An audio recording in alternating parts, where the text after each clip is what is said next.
So 6 different measures were announced today, Arda and Bakari, by the Carney government. Probably the most notable, the most attention-grabbing is the fact that Mark Carney said that Canada will be adjusting its counter tariffs that are already existing on U.S. imports of steel and aluminum.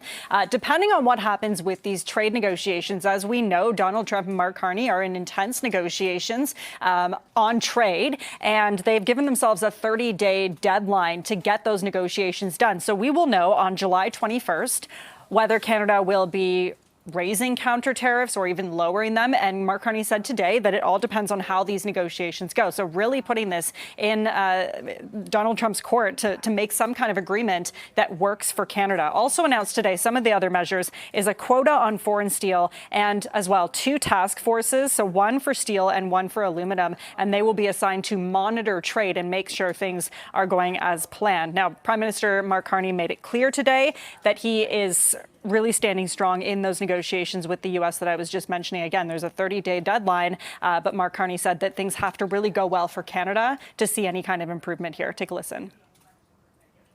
We're willing to sign a security and economic or commercial agreement with the United States that's in Canada's best interest, and only that. So that's the negotiation. That there is still some room to travel, so to speak, before we get to that point. But we have a deadline in order to achieve that. And if it's in Canada's interest, we'll sign it. If it's not, we won't.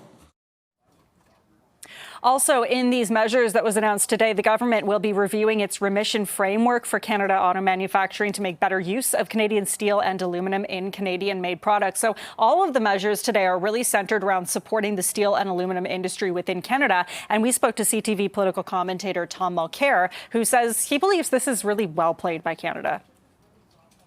What we're dealing with is the need before July 21st to start signaling to the Americans, look, we've given ourselves 30 days. Fine. But if it doesn't work, we're going to come up with our own whole new set of tariffs on you. And we're not afraid to start talking about it now because we have to be doing that.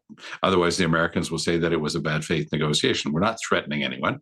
We're just letting them know that this is the way it's going to have to go. So this all comes at a time when Canada's metals industry is, of course, under intense pressure because of those increased 50% tariffs on Canadian steel and aluminum being imported into the U.S. We know that layoffs have spiked, investments and shipments have slowed because of this increase. And so today, a lot of industry leaders are hoping that these new measures will bring about that much needed change. Back to you. Lindsay, thank you so much for this.